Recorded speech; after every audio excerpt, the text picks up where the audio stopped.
All right, Mike, we got, I don't remember our captain. I'll set it up. Go ahead, set us up. So I was talking to Earl, and Earl's not feeling well. He was supposed to be in this chair today. Slacker, Earl. Slacker. No, he's not feeling good. I talked to him. His voice is, we don't want him easy. getting anyone sick. And we were talking about how much fun this Cavs season has been. Now, they clinched the 1 seed last night. They haven't had a ton of meaningful games in the last month because of the gigantic lead they had built over Boston. But we're talking about how much fun, in general, this season has been for Cleveland. They over-under win total preseason was right around 50. They're 63-16 with 3 games to go. They can tie the franchise record for wins. And the question I asked Earl was, not just Cavaliers, but Browns and Guardians/Indians included, is this the most fun regular season that you've been a part of in terms of watching and being a fan of the team? Is this the most fun regular season you've been a part of? Now, I've only been in Cleveland since 22, so my limited knowledge of Cleveland regular seasons and that list is very short. But I'm curious for you, Dustin. Where does this Cavs season on the fun meter, obviously there's still a lot more to accomplish. Yeah. The regular season, where does this rank among the most fun regular seasons you've had as a Cleveland sports fan? It's up there. For sure it's up there. I would say that we had a ball when LeBron came back. The first year. Yes. Like because the first it was so year, exciting. which was 2015. It was a right? 14-15 season. That was fun because it was just like, It was new and fresh. You know how bad the Cavs were. Oh, of course. Dude, we were like, excited when they signed Andrew Bynum. The year before. Right. The year before, they signed Andrew We're like, Bynum. can they make the 8 seed? I remember play the Heat in the 8 seed. We were at, what was the bar we were at? Opening night. Harry Buffalo downtown. Yep, never trying having a conversation about could the Cavs get the 8th seed with Andrew Bynum. That's how sad Cavs basketball had become. After that first LeBron year, the regular season became a little boring because it was like, correct, call me when the playoffs hit.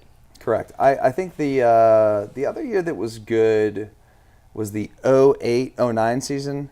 They ended up losing the playoffs to the Magic, but that was the 66 wins. Yes. That was the franchise record. I went to a lot of games that year. Yeah. I was in Buffalo at the time.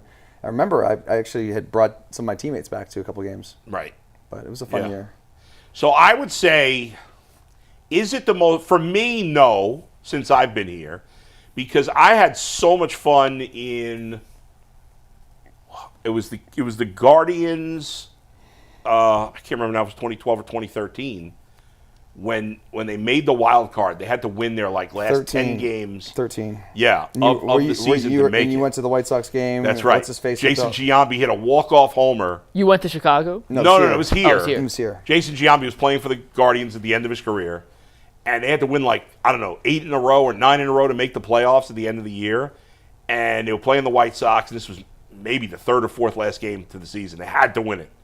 And he hit a walk-off homer, and there was only maybe 20,000 people at most at the game, but everybody there was going bananas. I was just sitting in the stands. Everybody was high-fiving. People were crying. It was one of the most exciting moments I've ever had. I don't know that was the whole season, but that was a lot of fun, that regular season.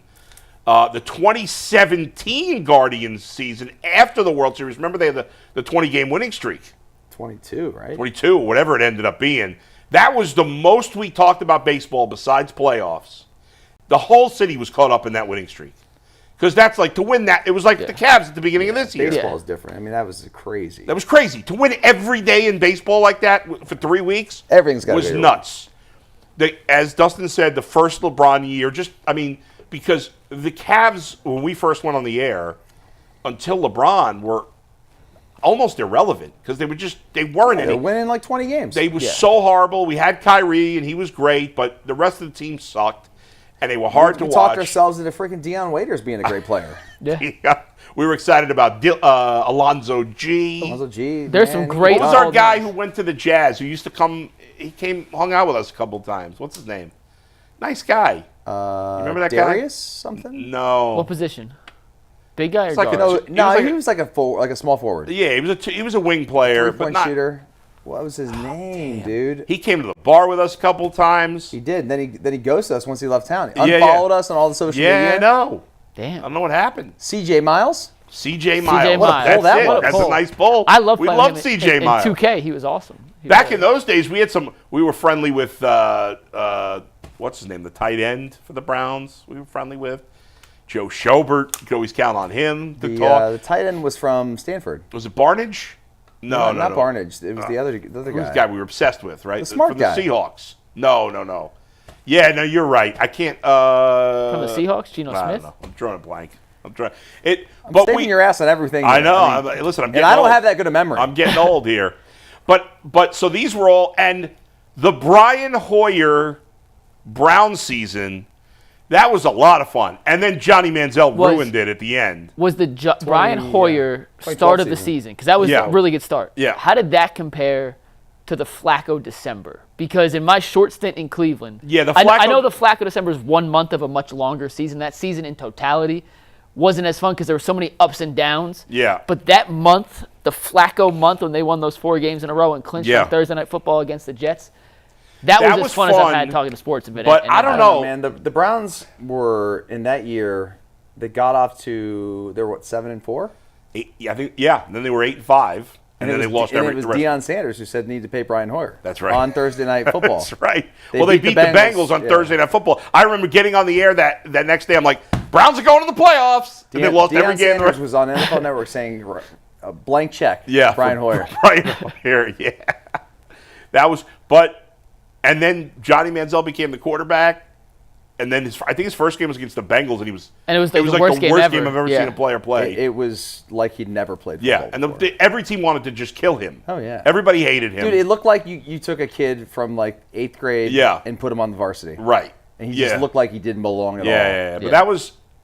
I mean, the 2020 Browns was fun, but it was COVID. There was nobody in the stands, so that was hard. It was really fun if you were a bartender during that season. Oh, that might be one of my favorite regular seasons. I worked every Sunday shift of the Browns game, and it was a blast. So there's been a lot of fun seasons. Even I obviously Dustin's been here his whole life. I've been here a lot longer than you, but so I wouldn't say it's my favorite, but certainly it's up there. I mean, outside of the first LeBron year, I've had the most fun. I wasn't living here at the time; I was in the league, but I mean, I'm sure like the 07 year was really good. Oh yeah, for the Browns. The Indians, did they go? They were like one game away from the World Series that year. Yeah, and then and the Browns were really great with Derek Anderson. Yeah, because 07 was the year that the Rockies won the World Series, right? Well, the Rockies lost. No, they lost to the Red Sox. To the Red Sox. Okay. Yeah, right. So that was Yeah. But the point is, they would have played the Guardians would have played the Rockies. I mean, you would have thought they would have been able to beat the Rockies that year. I would have imagined, I would have imagined that any year for the Indians from '94 through the early 2000s had to be a ton of fun. The place was sold out all the time. And I say '94, even though there was no playoffs in '94, because they were really good in '94. And then the strike ended the season. And then obviously they were excellent. In fact, one of their teams, I can't remember which one, holds the record for most. One of those '90s Indians teams holds the record for most walk-off home runs in a season. I don't remember which year it was. I'm drawing a blank, but they hold the record. That, to me, those Indians teams of the late '90s were the best team I've ever seen over a stretch of time to not win the World Series. They were really good. Yeah, I wish. If only they traded Jared Wright for Pedro Martinez. Damn it. I do wish Earl was here because he has 37 years now of life experience in Cleveland as opposed to my 3 years. So. But it's certainly been fun. But this has no doubt been a very fun. And so the problem with basketball is just the regular season's so long that eventually you're like, oh. Well, especially if you're as good as the Cavs were early, and you just get this gigantic lead where they haven't played a meaningful game really in all of March. But I think what makes this Cavs team in particular so fun too, and you guys could agree, disagree. They play a fun style of basketball. They try every night. Very rarely do you have these. Now, granted, they've clinched. They're going to have rest days, but they had very minimal rest days throughout the season. And it's a likable bunch of dudes. Yeah, that helps. It's hard. That helps. Does anyone not like some of these guys on the Cavs? Like, they're all genuinely likable guys. Well, I think that plays into it. I think that's part of the reason that the Browns with Brian Hoyer were more fun than the Flacco Browns, and not because of Flacco, but just because Watson was kind of hanging over the team, and there wasn't any of that in those days with Brian Hoyer. Who were some of the guys on that Hoyer team? Was DeQuell on that team? I think he was on the team. Was he still here? Yeah. I thought he was gone by then. But 2012, dude. Oh, yeah. Was it 2012? Was Brian Hoyer 20? Yeah, because 2013, Manziel was drafted, and then he played. there was the Josh Gordon year because 2012 Right. I believe was the year that Gordon had right. No. great. So that wasn't So the that year. so in 2014 would be the Yeah. Right. Sorry, right. okay. 2014. So it was 13 was the good year with Hoyer, Right. And 14 was the year that Manziel ruined everything. Right. Well, no, it was the year Manziel ruined everything. Was the year Hoyer played most of the season. No, 2014 he played 14 games. 2013 he played 3 games for us. So it would have been 2014. Yeah. So it was 14. so Yeah. who were some of the other guys on that It's team? so hard to remember now. It's 11 years ago. Well, Josh Gordon was Yeah. the best receiver the NFL's ever seen for 1 year. I remember that. Well, and there was I think he had a stretch of 6 games where he had like 150 100 yards. Yeah, like 200 yards a game. It was crazy. And what was incredible about Josh Gordon that year was that he only played 14 games because he was suspended, of course. He had 1,300 yards. It was bad quarterbacks. No, he had 1,600. I think 1,600. He had bad quarterbacks throwing to him. The Browns had nobody else in terms of the passing game, so you knew it was going to him.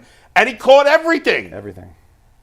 And he would break tackles, and he was just like, They had no one else. That No. season, I'll read the stat Yeah. line. We'll do super chats. Yeah. 14 games, 87 receptions, 1,646 yards, 9 touchdowns, 61 first downs. He averaged 117.6 yards per game. his yards per reception might be the best of all time. What was that, Earl also 25 says yards? 2007 Browns was his favorite. Yeah, I mentioned that with Derek Anderson. And that 4-game stretch you mentioned, Bull? Yeah. 5 for 125, 14 for 237. By the way, he had 237 yards, and they scored 11 points.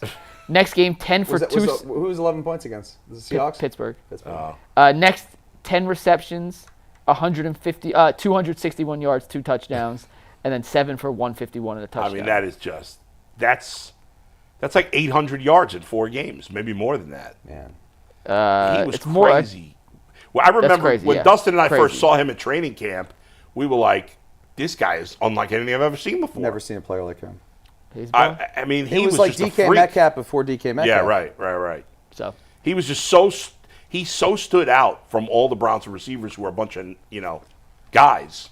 So stupid that And that now a legal supplement destroyed his career. Ruined it. Yeah. Whatever. Destroyed his Supplement. career. Yeah. So, Draw- all All right. right, let's go. We Super gotta chats. read in after super the- chats. Yeah, before we do super chats, guys, I want to remind you one last time that this is brought to you by Living for We. Gun violence is an epidemic, and it's the leading cause of death for teenagers. On this season of Living for We, we're asking what can be done to end the cycle of violence in cities like Cleveland, where the shooters value their reputation over their own lives and see innocent bystanders as collateral damage. Living for We is more than just a podcast. It's a resource for communities tired of chaos and ready to build peace. Living for We tells real stories from the most affected and solutions from changemakers in the community. The family, the parents, the victims, and everything in between. The mission is simple. Empower communities to create safer neighborhoods free from gun violence and highlight local heroes, connecting resources and solutions, and building bridges through honest, community-driven dialogue. Join hosts Marlene Harris-Taylor and Maisha Watkins every other Tuesday for a new episode of Living for We. Keep your head up. You can find this award-winning show wherever you get your podcasts, and you can watch full episodes by searching for Living for We on YouTube.